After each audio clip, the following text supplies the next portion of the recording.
What's going on, boys and girls? Welcome back to yet another installment of the S13 build. We are steamrolling along with this thing. It's really nice having it set out the front of the shed here, because pretty much every afternoon we get to spend just a little bit of time ticking along with it, and there is plenty to do, which is great. So our new coilovers, which you ordered like literally just the other day, are already here, which is awesome. So once we get the front on the ground on this thing, we can swap the backs out for them coilovers.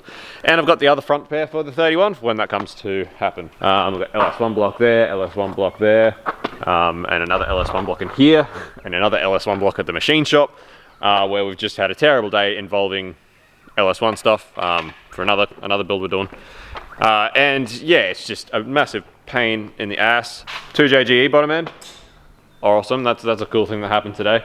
So big thanks to Josh Hassan for selling us that. So the plan is at this stage for the VK to go 1.5J with big cams. Anyway, that's a later thing. So the block we were going to use for this, which is this one here, we actually took down to the machine shop to get it re-sleeved because it had cracked the bore, and we actually missed it, but it didn't actually just crack the bore, it actually cracked the alloy behind the bore as well. So this block, even sleeved, wouldn't put up to the abuse we want to put it through, so it's back today. So Rex bought another block this morning. Went down to Brisbane, bought another block to use for this. Off our good mate Stuart there. So he went and bought a new block to use for this engine, which, you know, we're all well and dandy about. That was sweet, it's great, it's really good. We got back here, and then the machine shop called us that are doing the machine work for the 383 build for the VY, and it turns out that block is cracked on one of the head bolts. Around one of the head bolts is cracked. So the block that Rex bought this morning from Brisbane to use for this now has to be pretty much donated to the 383 build so that it can continue cracking along, which means Rex has got to go for another drive to Brisbane tomorrow morning to take it down there to the machine shop so that they can machine that block, and now we're on the hunt for yet another block again. So anyway, in the process we actually got the dummy block out of the 31 so that we can actually put some mounts on this block for a dummy block. This is going to be our new dummy block, considering it can't really be fixed now. And we're going to see if the mounts that we bought for the 31 are going to work in this. We have a suspicion they should be right, because they're both RB cross members. To my knowledge, when you RB30 swap, you know, a Sylvia, you do use these cross members, and a lot of people use R31 RB engine mounts, to my knowledge. So in my head it should work fine. So that's what we're going to do at the moment. Again, just try and do something to save the day so that something happened that was good.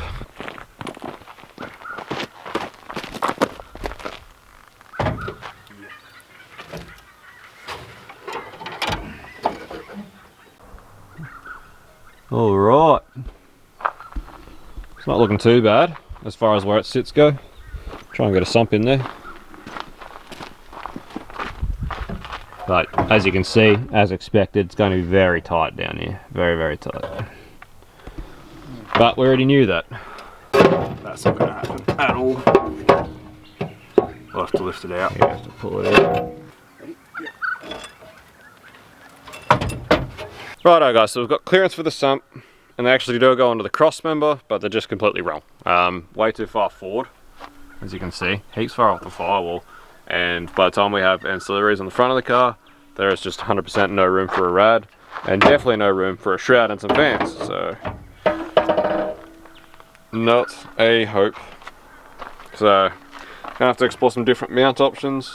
Alrighty guys, so this is where we are pretty much at now. So we're going to make our own mounts. We're going to mount it off the rail instead of the cross member. It's an old speedway trick. It just allows you to, if you need to at the track or something, you can drop the cross member out and get at the sump, or, you know, steering rack and stuff like that. It makes things a bit easier to push the rods back inside the hole and try and JB weld the sump back together. Exactly. So we can keep driving. A lot of speedway guys do it. A fair few guys in drift are starting to do it as well now, I've noticed. But yeah, it's just an old trick. You actually mount it off the chassis rail instead of the cross member. It just makes a few things a bit easier to do. But yeah, so we'll make our own mounts. We'll move this back a fair bit and probably set it a little bit higher so we can try and make some room for our starter. Pretty much all the exact same clearance issues we had with the 31. Pretty much all the same clearance issues everybody has putting an LS1 in anything in Australia that's right-hand drive, or Japan, or wherever you may be where you've got right-hand drive cars.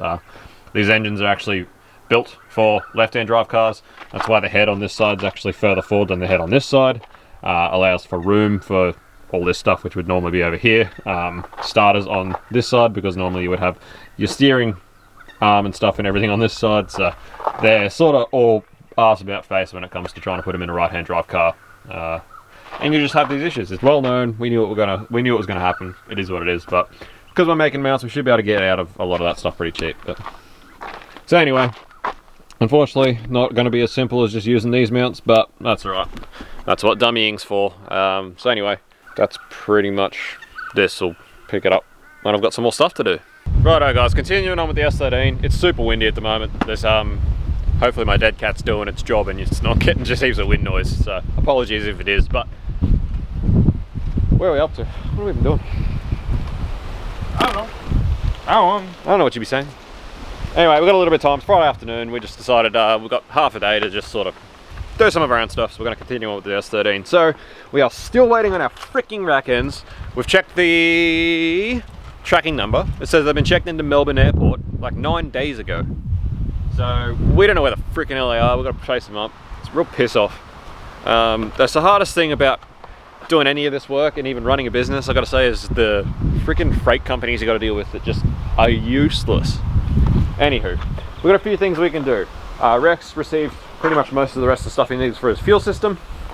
So we've got here a filter egg. It's pretty much the same as the one that we got on the 31. It's a little bit different, but same idea and same fittings, so everything else should be right.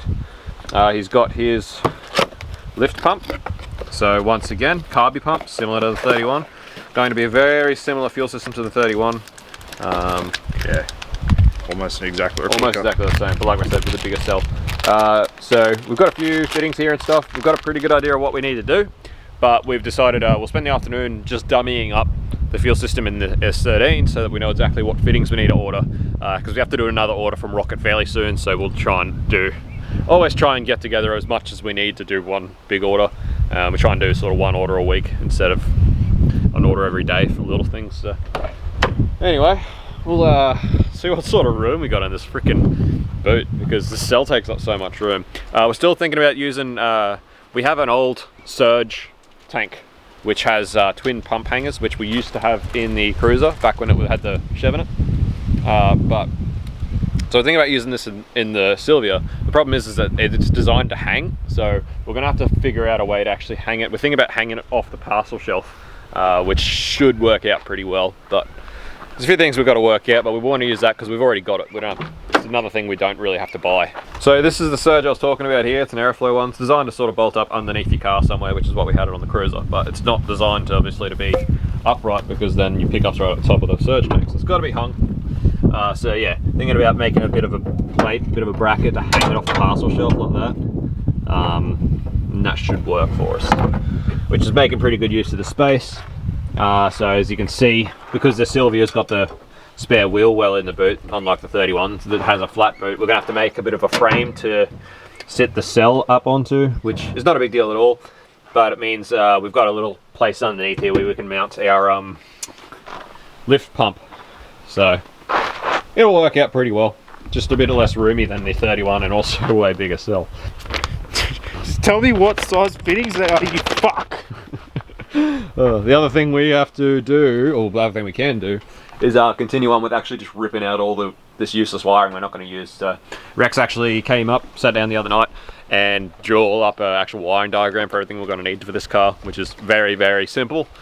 And I've decided I'm actually going to do the same thing with the 31. I'm just going to rip all the wiring out and start again. 31 will be even simpler because the 31 has manual windy boys for the windows instead of pushy button things. So that's going to be sweet. The other thing we need to do is get the other window glass from down there. So a few things to do. We'll, yeah.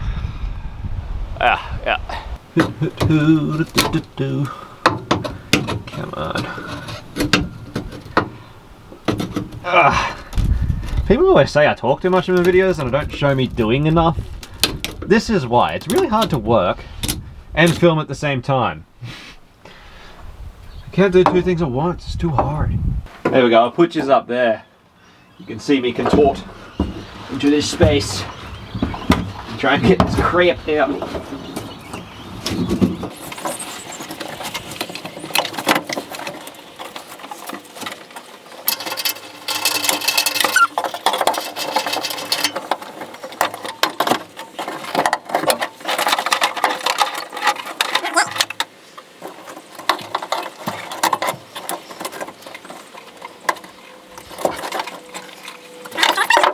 Oh, see that?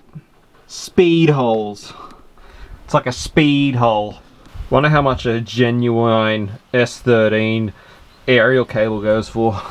So we're pretty much doing this fuel system the same way we did the 31s, where we're going through our bucket of crap and just trying to piece together everything we've got. That's why we need to dummy it up to see what we need to order, because we need to see what we've already got. So pretty cool having a bucket of trash, and you know, it makes doing things like this considerably cheaper. Oh, all right, slowly losing all this stuff. I get to do a really satisfying thing here. I get to do the big chop of the loom boy with some parrot beaks.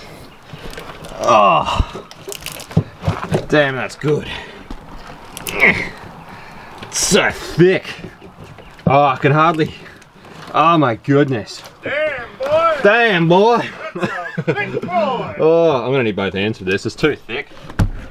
Oh, it's a thickie. Oh, I have to take 2 bites at it. Oh, oh, not bad, not bad. That one. Yeah. Oh, yep. That's nice. Oh, good. Oh, look at that. Ooh. Isn't that just satisfying? Alright, so now this fuse box and this whole dash loom can get yeeted. We're going to keep it handy though, because a lot of these plugs we're going to want, because we want to keep the key, the ignition barrel. We also want to keep the stalk so that we have a regular indicator, just because it's convenient. So we're going to keep the plugs. We're going to want the plugs off them. I've left the door looms intact. I've just unplugged them. So we're going to want the plugs for them as well, so that we can set up our window switches and stuff. You know, all of that cool stuff.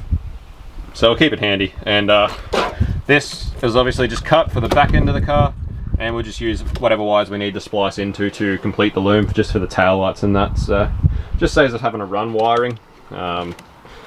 Sort of pulling that out would actually be more work than it's worth. So that's where we're at. We'll clean up all of the little holes on the dash, and then we're starting bare again, and I'll have to go dig out my actual S13 dash that's down there and bring it up too. Alright, look at that. Out of the car, not bad. How are we going down this end? Oh yeah. Oh yeah. Some rackets! Look at what just showed up. Nissan 2001 on. Hey boy. We can get this bitch rolling. Yeah, boy! Good stuff. Yeah, thanks John. Alright, so the next thing I'm gonna do is get all this grossness out of here. I only realised just before how like much crap is in here. I'm pretty sure this is like the sound deadening, but it's just rotted because it's been just constantly wet in this shell. So I've got my little scrapey boy here, and I'm just gonna get all of this out. Terrible job, but it's gonna do a lot for this because this is gross anyway. Let's go scrapey boy. See guys, you don't need dry ice. All you need to do is chuck some water in there and just let it sit and rot for about 5 years. Comes straight out. Nah, what a terrible job, but might do the rest of the car one day with dry ice, but for now I just wanted to get that rotten crap out of here. It's gonna look way better once I get this out and actually have this cleaned up. Yeah, that'll do for now. So we also had a bit of a saga when it came to the engine block for this thing. So this was a block that we had that had dropped a valve and split a piston and split a bore. So we were all like, oh yeah, split bore, we'll get this board and get it re-sleeved and use that for this car. But it turns out it's not actually just the bore, that's the sleeve that's cracked, it's actually the alloy behind the sleeve as well, so the actual block's cracked too. So it wouldn't hold up to the punishment we wanted to make. So we ended up buying another good block for the car, which is really awesome to have like a nice good block to start with. Then we got a call from the machine shop, and the 383 we're getting done for the VY, the 383 build. So the machine shop called us and they were like, oh, this block's cracked for the 383. We were like, oh no. So what had happened is, obviously when we pull down a motor, we're always very careful to check all the deck surfaces for cracks and that, but what we missed was this block was actually cracked down here. So someone had actually put a bolt head, or a bolt down, and because LS bolts, head bolt holes are blind, if there's fluid or anything in the bottom of the bolt hole and you try and torque one down, it will just pop that out, which is exactly what had happened. So someone had torqued a bolt into this and it popped that out, and there was a big crack there and it was a problem. So we ended up having to pretty much sell the block that we had just bought for the S13 to the owner of the VY so that we could continue on with the 383 build. We got this block back and we decided, let's try and see if we can fix this. So we cut out where it was cracked. Firstly, we just tapped it down and tried to weld it up, but as soon as we tried to torque a bolt into it, it just pulled all the threads out. So what we did was cut out the window of where it was cracked. We got this is a TD42 head stud. We wound the TD42 head stud in all the way down there. We actually cut some flutes into it and tapered it at the bottom so that it would cut a thread. It's not an M11x2, which is what the LS head bolts are, so we had to make it so it would cut a thread in. So it did cut a thread down to the point where it actually torqued up to 70 foot-pounds even before we started welding. We then welded a couple of dams across the stud and then filled it back in with alloy. I'll chuck in some photos now of the process, but Rex then chucked a head on that and tried to torque it down, and it went all the way down to 120 foot-pounds, which should be heaps more than we need. So there's torque specifications for an ARP head bolt in a LS head's 80 foot-pounds, so 120 foot-pound should prove that it should be enough not only to torque it down, but it should be enough to hold the cylinder pressure for the power we want to make as well. So that's what's going to happen, is we're going to use that block, salvage it. Again, because it's our own motor, we can do that, but you'd never be able to do that for like a customer engine. So that's why we had to sell the customer our new block, and we're going to salvage that and use that for this motor. So we'll talk a bit more about it when we actually start putting the motor together, which should be pretty soon. We're just going to make some engine room some more room in the engine room. But yeah, that's the deal with what's going on with the block. Righto, friends. So what we've got here is what we're using for this setup, which is 25mm extended LCAs plus cut and shut knuckles. Is a Nissan Maxima rack end. So these are the correct thread for the S13 steering rack, but they are the correct length for said setup. But they're an M14, which is actually a mil bigger than the standard S13 ones, which is why you need S14 tie rod ends, which is great because that makes them a little bit stronger. So this is the combination we be using, and we can get this idiot on the ground and push it around like idiots. Oh, whew. yeah. Oh yeah, they're long. Yeah, long boys. Long boys. Big and long. Long boys. No. You. Oh, D1 GP. Looks like one of those shitty TikTokers that do the old fucking awkward fucking weird thing. Oh, now we're looking like a car. Easy, Tiger. Not towing out like a gumball anymore. All right, let's see how much lock she's got now then, eh? Ooh. And that's tie rod on the lower control arm. That's a fair bit. What's the Ackerman lock? Oh yeah, got a little bit. That's good. Yeah, look like they'll probably do pretty well. All right. Ain't bad. Yep, that's good. Yeah, Don't need those spaces. It's not good really, little drifty boy. It's not really. It's not the rack that's No. stopping it. So don't need those spaces. It's all good. All right. Well, all this can finally get tightened up, I suppose. All right, we're sick of working on the ground, so we're actually not going to even bother tightening it all up. We are going to wait until the hoist is free. We're going to put it on the hoist and tighten it all up there where we can get it everything nice and easily, because ground sucks. It's prickly and itchy and I don't like it. And considering we're going to do that, I won't bother putting the rear coilover in until it's on the hoist as well. There's no point in doing things the hard way if we don't have to. We just wait until we get it on the hoist. So that being said, that's going to be probably it for the old S13 for now. But yeah, we can chuck some front wheels on it and have it rolling, which is awesome. So still some good progress happening. It's really hard to actually clean out all inside, but anyway. Rex has figured out exactly what fittings he needed to get for his fuel system, which was the aim of his game. So he's going to put that order in for rocket, and then we'll have a fuel system to build. We've got our hard lines, same setup as the 31. So once we get it rolling, we'll get it on the hoist and we'll go on with that. So, ow, fuck. Oh, this wind is insane. Shit in my eye. Ah! The worst. Anyway guys, that's going to be it for the S13 for this episode. Hope you've enjoyed. Smash like, smash subscribe, share with a friend. Go buy something from the shop. See you on the next one. Peace out. See you, bye.